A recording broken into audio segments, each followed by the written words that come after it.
I just wanted to start off today's program before I introduce Shelley, because we are all thinking about High Holy Days and returning. So, and Shelley has got a very interesting program coming up, but I found a poem for Elul, and I'd like to read that to you. It's by Rabbi Patty Haskell. Elul, late summer months leading into the holiest of days, time of reflection, time of return, time of repentance. An invitation to open your heart and feel into your own depths, searching for sweetness, searching for tenderness, searching for reunion with your glorious Creator who loves your very being. Open and be. I thought that was a very reflective, meaningful poem that we can all think about. And with that, I want to introduce Rabbi Emeritus, Rabbi Shelley Waldenberg. It's been quite a while since you were a rabbi at Temple Isaiah, and you have been to Wise Ones in the past, and we have really enjoyed your presence. So I wanted to thank you very much for coming today, and we are really looking forward to your presentation. And I believe if people have questions after about a 40-minute presentation, please be thinking during that presentation about something you might like to ask the rabbi, and you could put it in the chat, or we can have hands raised as well, digitally or manually as well, I think. So we'll go, I'll just ask Rabbi Waldenberg to present his wonderful presentation now. Thank you so much. Thank you so much. This piece is from a memoir I'm working on right now. And this piece is called Caught Between Ideals and Survival.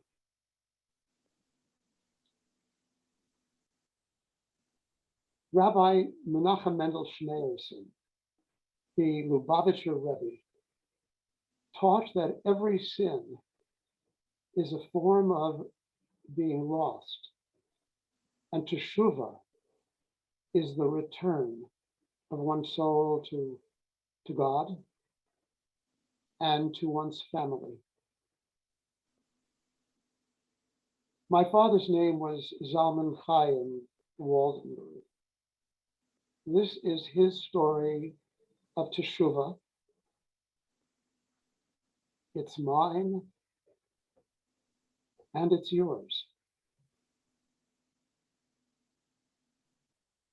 Following our father's funeral in Jerusalem in 1984, my sister Ziona and I headed for Uncle Moshe and Aunt Rivka's apartment in the Geula section of Jerusalem.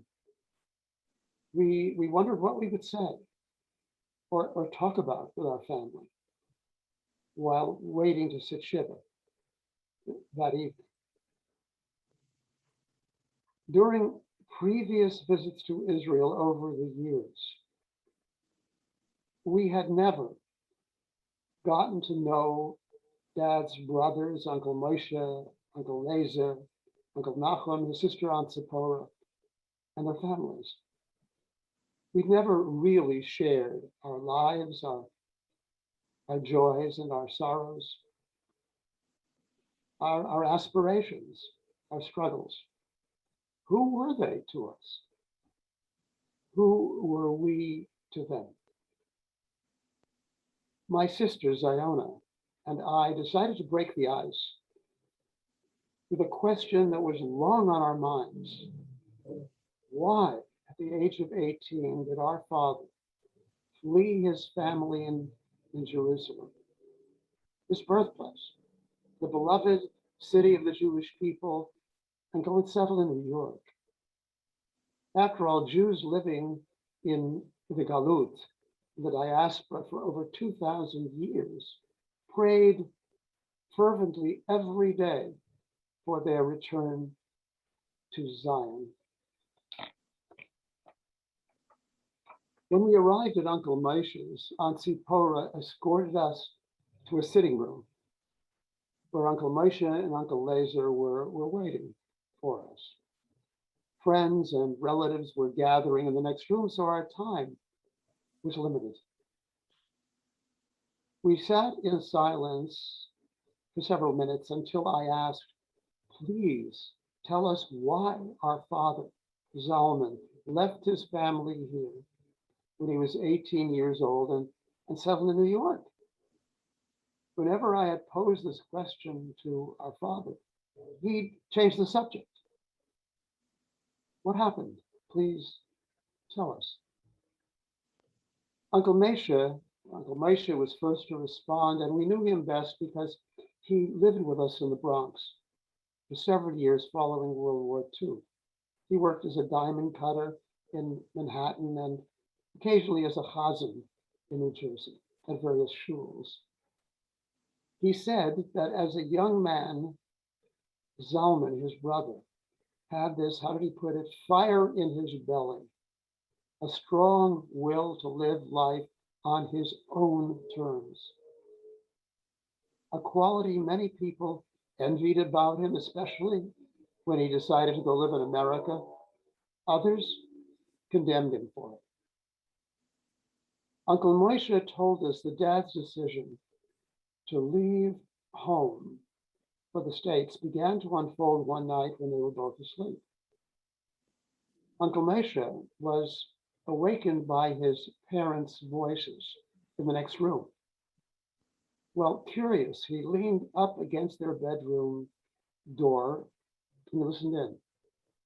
He said they were talking about announcing Zalman's engagement to a woman named Rachel the very next morning.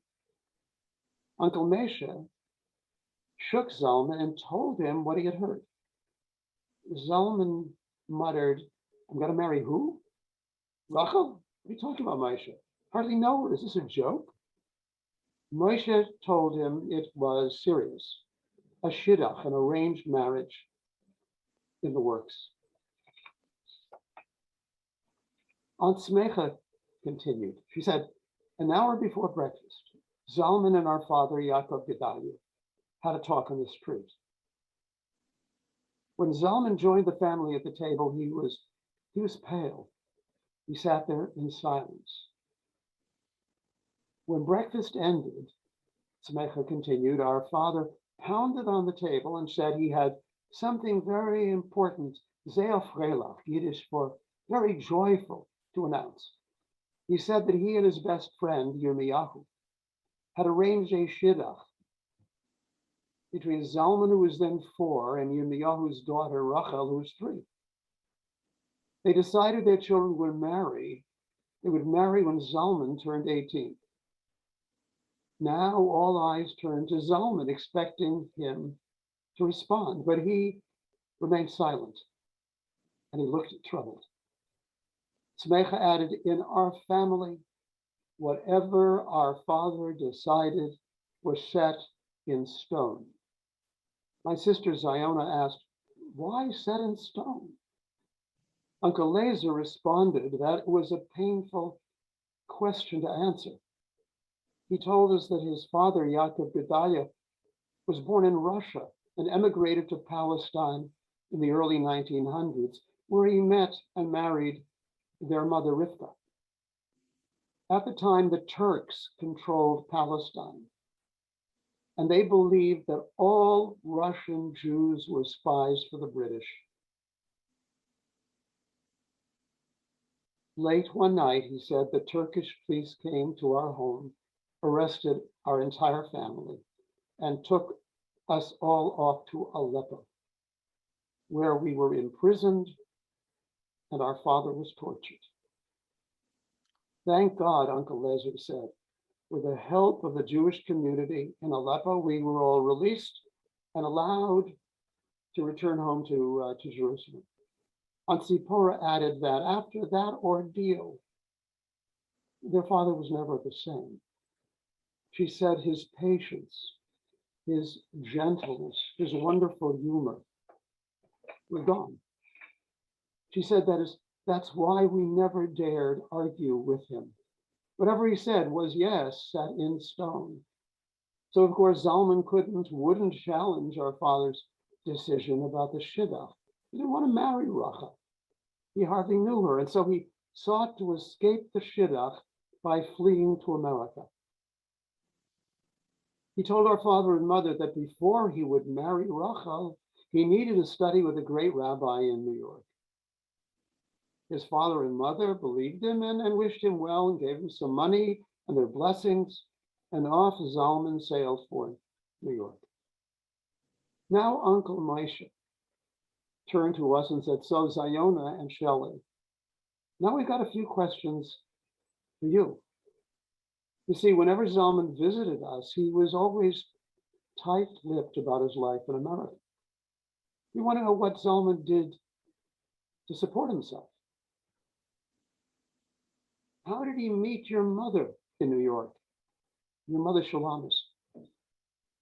What was their life like in America? And when and why did Zalman become a conservative rabbi? Why not Orthodox like us? My sister Ziona explained that when Dad arrived in New York, he tried to find a job as a shaychet, a kosher ritual slaughterer, without success. He got jobs teaching children Torah at several shuls, and that kept him afloat. Moshe asked, why not find a position as a rabbi? So I told him that Dad soon discovered that being a rabbi in Jerusalem wasn't the same as being a rabbi in the States. First of all, a rabbi in Jerusalem, at best, was often a Talmud Chacham, literally a Hebrew for a student of sages, well-versed in halacha and Jewish law. Others who had gone through their studies and were not Talmidei Chacham, were not scholars, worked in stores and so forth. But Dad was a Talmud Chacham. He studied Torah, Talmud, day and night. Had he stayed and not fled to America, he would have continued this way all his life, from 7 a.m. to 10 p.m. every day but Shabbos. He had no congregational experience, never conducted services, gave sermons, or officiated at a wedding or a funeral. And there was his youth and his not speaking English. He got turned down every time he applied for a rabbi position at shuls all over the Lower East Side in New York. So teaching kids was his only option. Then my sister smiled and said to me, Shelley, tell everyone about the girl in the window.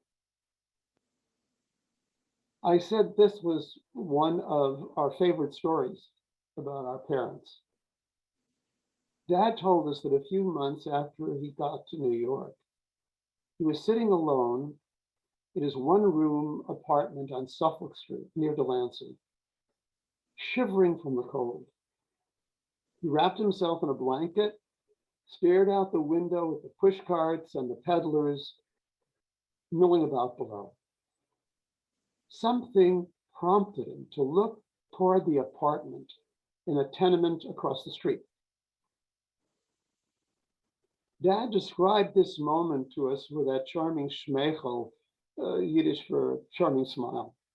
He said, looking out the window, I saw an angel.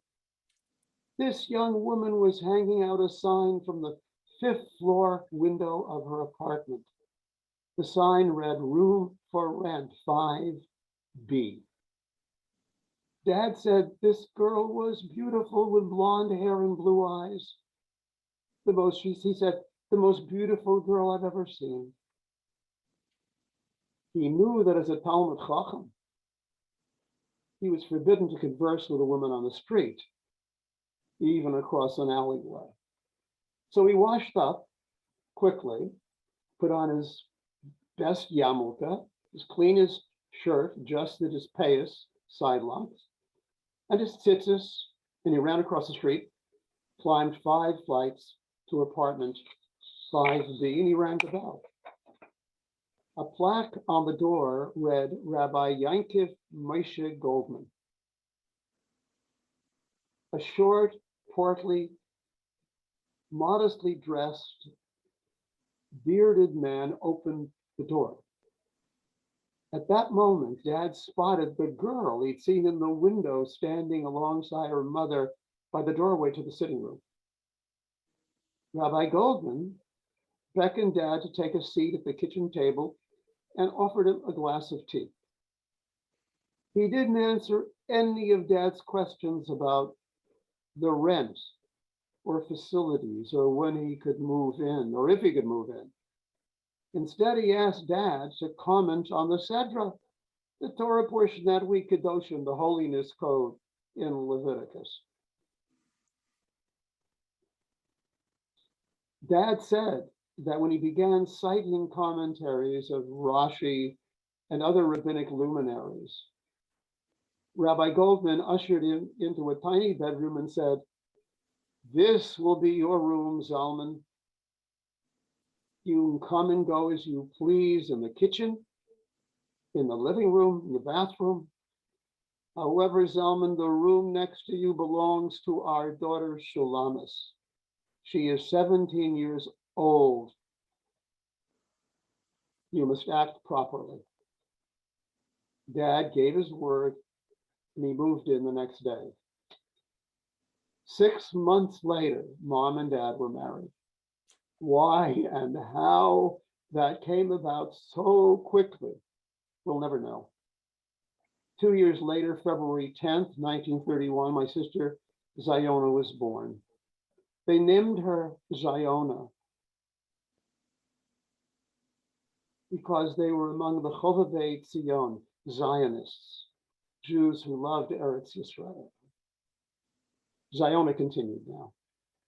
She said, soon after, Dad wandered into a Torah study class at a shul on Henry Street. He was warmly greeted. He participated, discussing the Torah portion and commentaries, of course, in Yiddish. And when the session ended, the man who led the discussion, Mr. Goldfarb, approached Dad and told him he admired his knowledge of Torah, his keen insight. He asked Dad where in Israel he was from and what he did for a living. And Dad told him he was born in Jerusalem and that he was a rabbi ordained at Rav Kook's yeshiva in Jerusalem. Also, he'd been trained in shechita, kosher slaughter of animals. And he said he was looking for a position as a rabbi in a shul somewhere, anywhere, to support his wife Shulamis and their baby Ziona. Mr. Goldfarb told Dad that his brother was president of a shul in Greenfield, Massachusetts, and they were looking for a rabbi. So impressed by Dad, despite his youth, Mr. Goldfarb phoned his brother that evening and arranged for Dad to travel to Greenfield for an interview. Dad got the job, even though he could barely speak English. In 1934, Mom and Dad and Ziona arrived in Greenfield and moved into a tiny white house with blue trim adjoining the shul. And since it was only a part-time position, Dad found work as a sheichet to make ends meet. Well, it was a struggle, but it was a start. As sparse and broken as Dad's English was, he was an immediate hit. Nearly all the members of the shul were immigrants from Eastern Europe, fluent in Yiddish.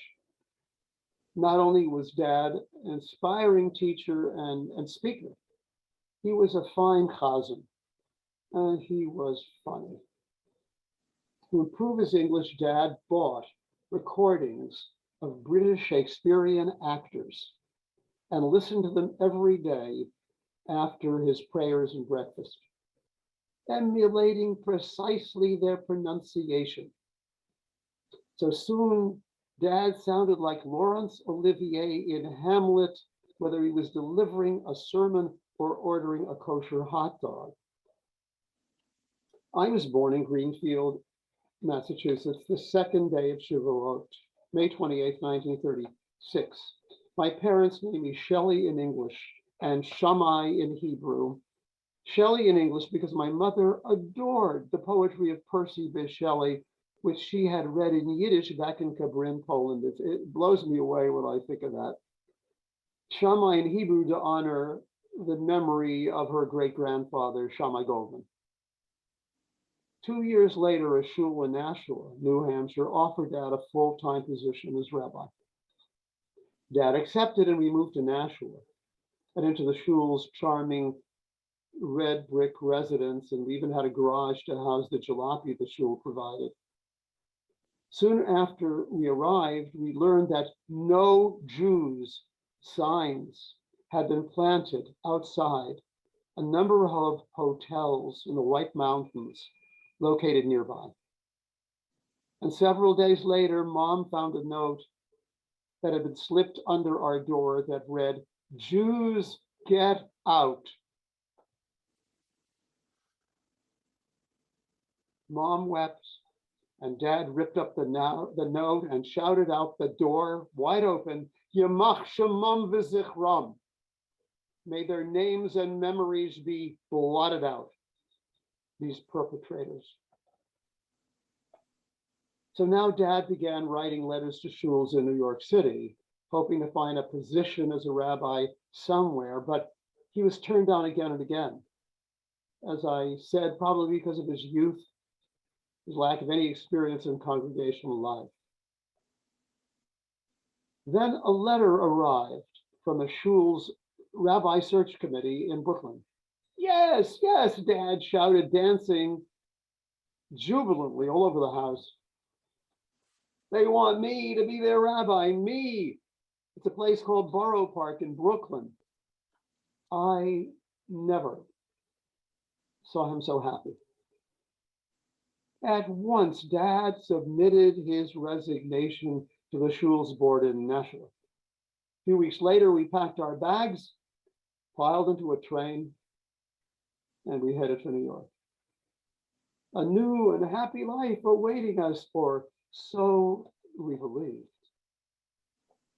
When we got to Bubba's and Zeta's, Goldman's apartment on the Lower East Side, Dad tried translating to Yiddish the letter we received in English from the shul in Brooklyn.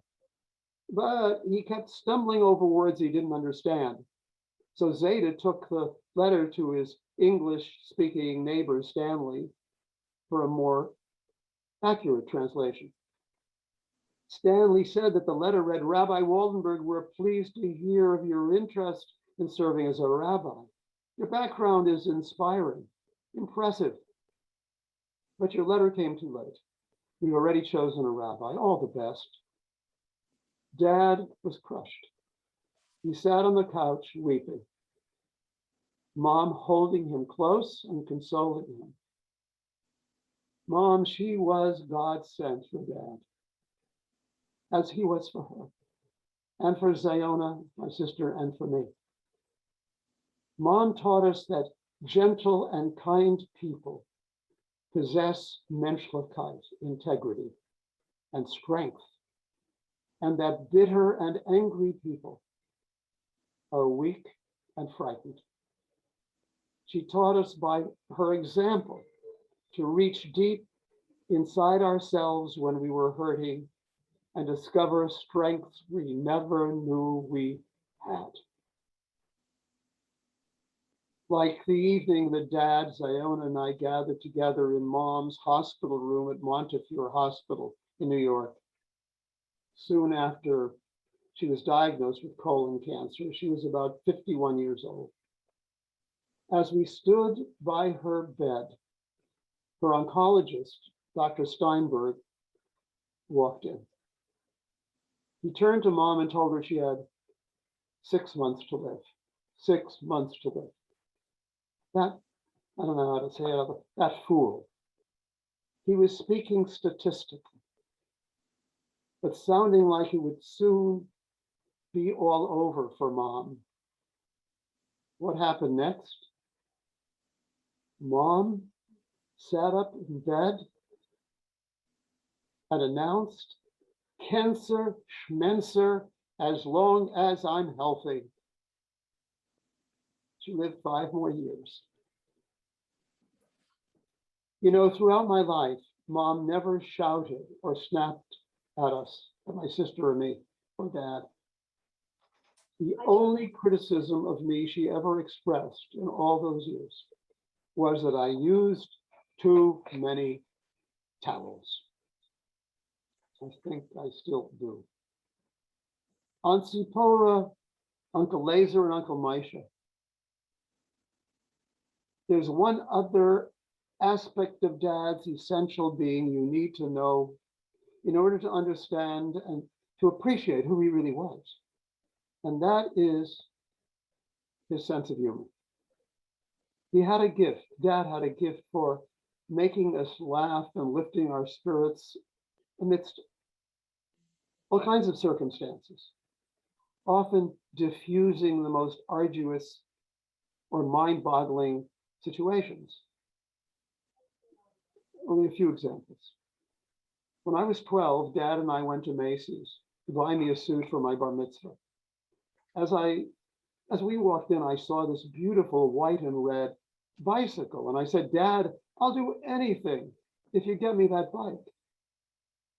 And with that British-like rabbi voice, he answered, Shelley, if you daven in shul with kavana, intention and devotion, I'll get you that bike. Yes, Dad, I promise. That Shabbos, believing as I did that praying with kavana meant davening fast, you know, it was an Orthodox shul. So forth. I turned on my kavana machine and I flew through the prayers faster than the chazan and even my dad.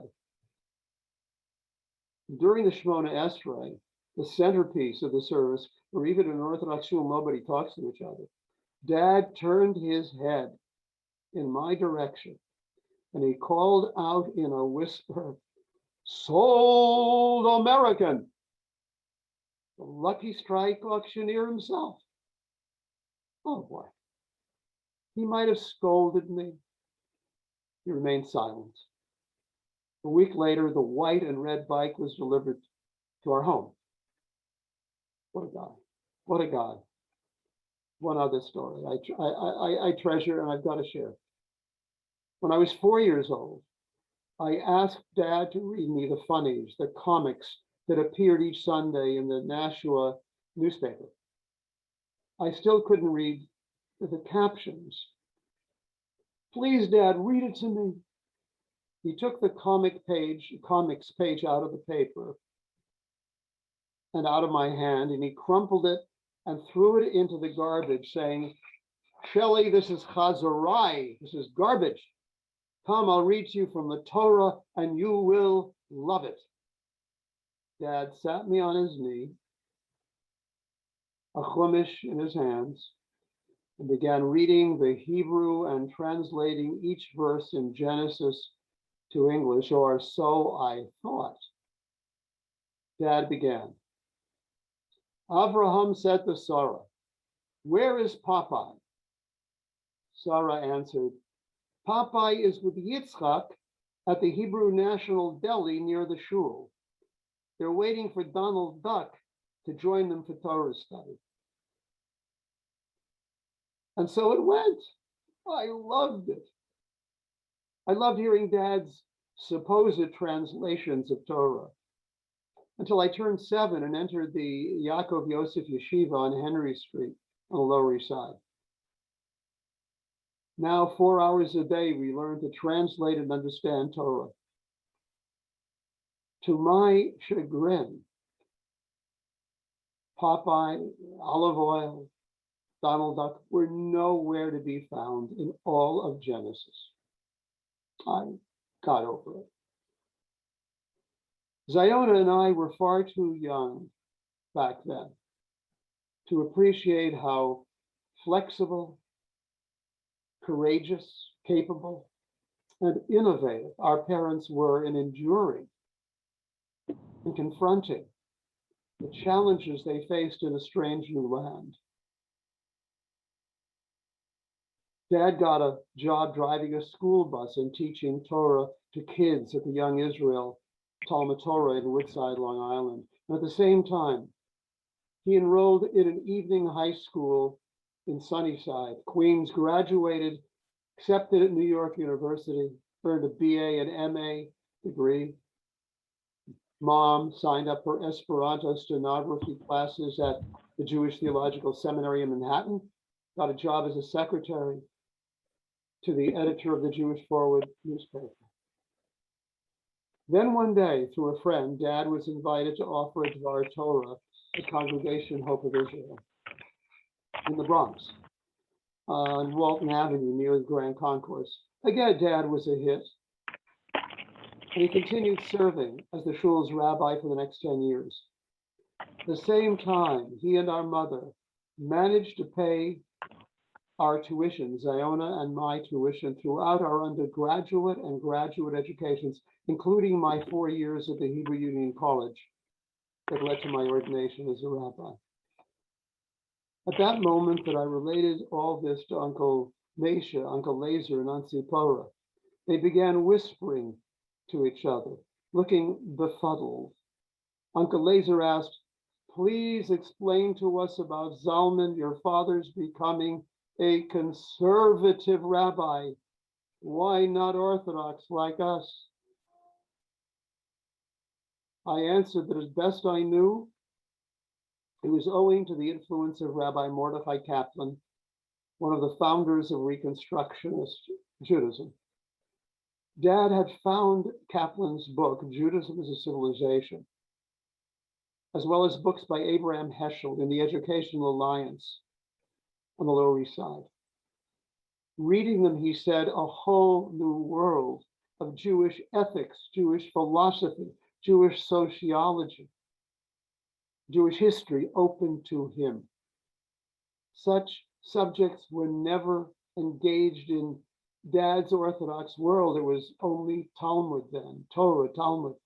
And while Dad was convinced that secularism, on the one hand, was corrupt, there was a spirit of adventurousness about him, a hunger for learning other secrets of God's universe. Dad told us he felt the Haredi world, the ultra-Orthodox world, was like living in a room without doors or windows. He wasn't only running away from the Shidduch or the Rachel, the arranged marriage, when he left for the States at the age of 18. Discovering Kaplan and Heschel, he applied to the rabbinic program of the Jewish Theological Seminary in Manhattan, where Kaplan at that time and Heschel taught. Dad's knowledge of Talmud so impressed the seminary's chancellor, Rabbi Louis Finkelstein. He was admitted to the rabbinic program in spite of his age at 55. Over the next 4 years at that seminary, Dad won many academic prizes. We were so proud of him. Ziona and I wept at his ordination.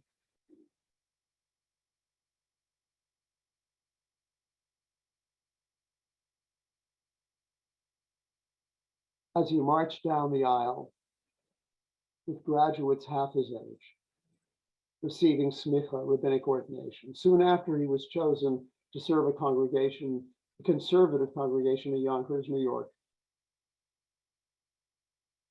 Now, Uncle Mesha, Uncle Lezer, Aunt Zipporah had never heard of Mordechai Kaplan, never heard of him, or Abraham Heschel. They had never lived among conservative or Reform or Reconstructionist Jews. Listening to all this about Dad shook them up. They were obviously so distressed sitting there. For them, despite Dad's formidable knowledge of Torah and Talmud, his becoming a conservative rabbi earmarked him as an apikoros, a heretic in the Haredi, in the ultra-Orthodox world. To Ziona and to me, and all who knew our father in America, family members, neighbors, friends, congregants. Dad was a bedrock of knowledge, of menschlichkeit, of integrity, and of courage. Ziona continued, what broke our hearts was that despite Dad's amazing accomplishments in America, his perseverance, his courage, his becoming a conservative rabbi didn't afford our father the authenticity he had so yearned for all his life. I mean, Ziona said, the hechsher or approval that only you, his mishpacha, here could provide. Your approval, Uncle Leza. Your approval, Uncle Moshe. Your approval, Aunt Zipporah. An awesome moment of silence and of teshuvah descended upon us. Uncle Leza, Uncle Moshe, and Aunt Zipporah stood up and wept. Please forgive us, they cried. Teshuvah, forgiveness, return. Dad had come home at last.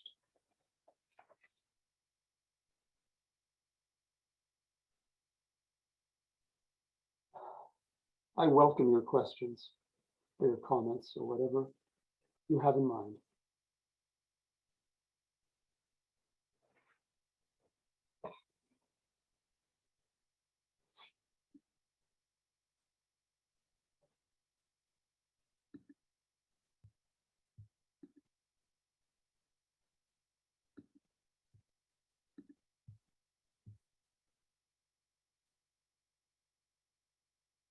I can't hear anything. I'm going through the chat and I don't see any questions there. Oh, Does anyone have any that they want to unmute themselves for? Lucy. Everyone should be able to unmute themselves. So then, Rabbi Waldenberg, can you hear me? This is Lucy. Can you hear yes, me? Lucy, I hear you.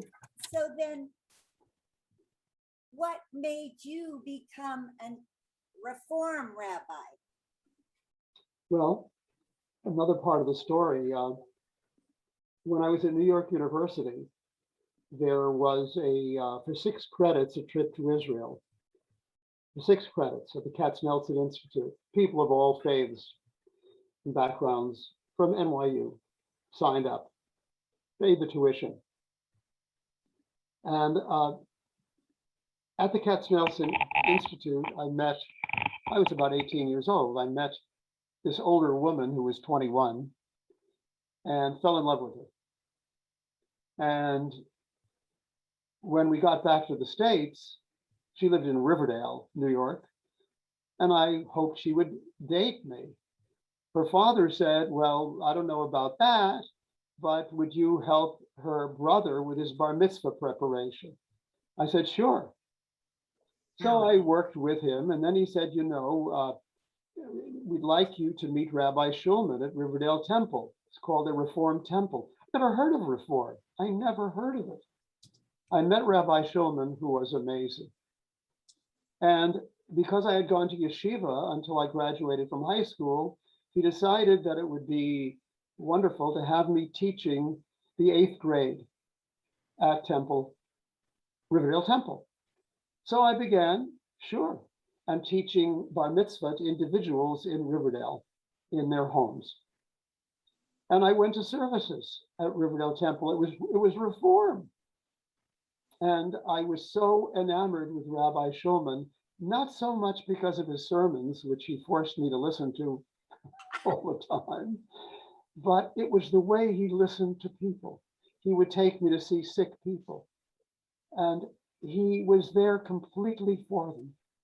And then one day he said to me, Shelley, you want to be a literature teacher in the university, you'll wind up teaching the same old thing for years. Become a Reform rabbi, and you decide what you're going to do for the rest of your life. That's how it started.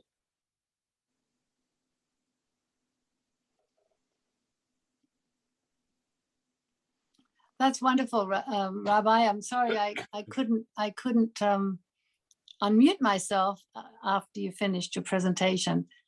What an amazing story. I was enthralled, actually. Thank you. And I had a movie going on in my head, especially when he went across to meet your mother initially.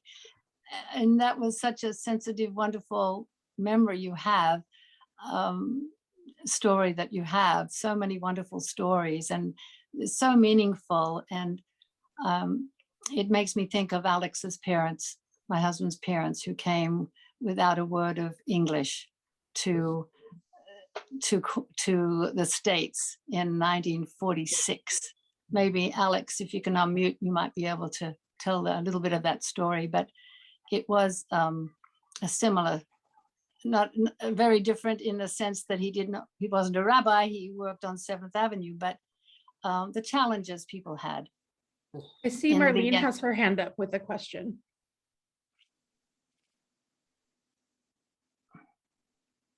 Marlene?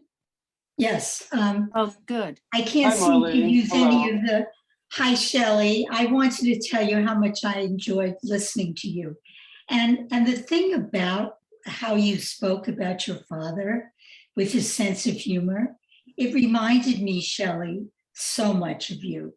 I mean, I just feel like you described yourself in a way, and because you have a great sense of humor, that was the things that always captured me when you first came to Temple Isaiah, that you could make fun of yourself, and in Yiddish yet. And all these people sitting there that didn't know Yiddish, I love the way you helped them to know Yiddish by just incorporating it into your dialogue. And I felt like you sounded so much like your father, your love of learning, and your just your whole, and also your mother, your optimism about life, picking yourself up. So thank you so much. It was just wonderful hearing from you. I felt like it was when you first came to Temple Isaiah, and there you were again. Thanks so It much. was a real gift. Thank you. I Thank see you, Marlene. Alex Tresnewski has his hand up. Thank you, Rabbi Waldenberg. That was such a great, touching story. And as Jen mentioned, my parents came to the United States without knowing a word of English. I started kindergarten without knowing a word of English. I was shocked that nobody else was speaking Yiddish in kindergarten in Brooklyn. But I didn't listen to Laurence Olivier recordings, and I wish I had back then. I could speak. I didn't hear what you just said. Could you repeat that? I didn't listen to the Laurence Olivier recordings as a youth. Perhaps I should have done that, and I might speak English better than, I might articulate better than I do now. But I just can't tell you how moved I was by the way you read it and the story. Just a tremendous experience. Thank you. And also, I do have one kind of question. Do you think that the rabbi, where your father moved in to that room in apartment 5B, do you think the rabbi knew that there's a shidduch in the making somewhere deep in his unconscious? I'd be guessing because I wasn't really there, right? But given the way he got that room so quickly, Dad was no fool, and he probably figured, and he was so attracted to Shalamis when he saw her through the window, and then she's in the apartment. They got married 6 months later. Yeah, I think he knew pretty well. It was a shidduch in the making. And the bride's father maybe knew as well. When he Absolutely. Yes. Yes. Thank you again. That was a wonderful experience. Thank you. Thank you. Roger Lamb has his hand up next. Hi, Yes, hello, Roger. Shelley. It was a wonderful. Thank you for sharing so much. And I'm trying to square away. I remember probably 25 years ago, or 30 years ago, maybe 30 years ago, you talked about your father at a later age when he was quieter and more, and didn't speak much. And I remember a story you're telling of his being at the table, and he would just indicate with his eyes that he wanted something. What happened between those two stories? What happened between, I'll never know, because I had moved away. I went into the army and then returned from the army to Windsor, Ontario, Canada, to my first congregation. So I really wasn't part of my father's life thereafter, just off and on. But it does bring to mind sitting at the table with him when I was in college. I was going to New York University, and he's sitting at the table and he's holding his head and he looks depressed and upset. And I never dared ask him, but I said, "Dad, what's wrong? What's wrong? Please, Dad, tell me." He looks at me and he says, "Oh, I'm wondering if Howdy Doody is on." Now, I couldn't believe that. I thought he was just making it up. An hour later, I go into the living room and he's sitting on a hassock watching Howdy Doody and hysterical. He couldn't stop laughing. You know, it was he never had these things as a child, I guess. But I didn't know much about his life. Answer your question. Once I left the house and, went into the army and so on, I didn't know those latter years very well. Oh, good. Thank you. This was wonderful. I have one much better sense about him and therefore about you. Thank you.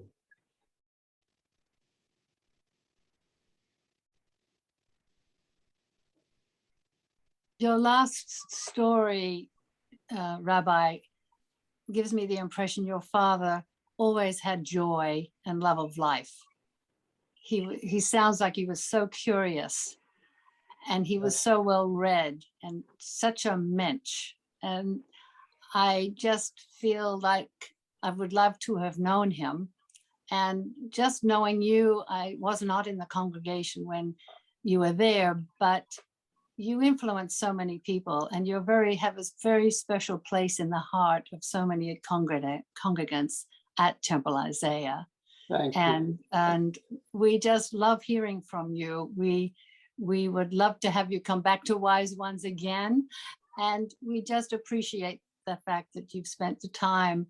And as Alex said, your presentation and the reading was just so beautifully done, just so from the heart, and really an amazing story of strength and love and perseverance that inspires us, really. It's very inspiring, especially going into the high holy days and thinking about return and thinking about our lives and how we can do better next year and continue good works. So I just really appreciate the fact that you were here. Marlene, yes. So I just have a question, Shelley, about your memoir. Where are you in the process of writing your memoir? Is this the beginning, the middle, the end? What? It's one of, I've written about, I don't know, maybe 20 pieces over these last couple of years. Yes, so I'm still working at it. Yes. It's your lifelong project, right? Pardon me? It's your lifelong project? Yeah, especially with the pandemic, it gets me to sit down and kind of look at the past with fresh eyes. Come on in, Steve. Sorry. Oh, okay. They're just winding up. Thank you. Thanks, Marlene. So many sweet memories of you and Herb. Stick your head in. Anyway, here's Shelley up here. Thank you, Shelley. He just talked. He's writing his memoirs. I see. What's happening?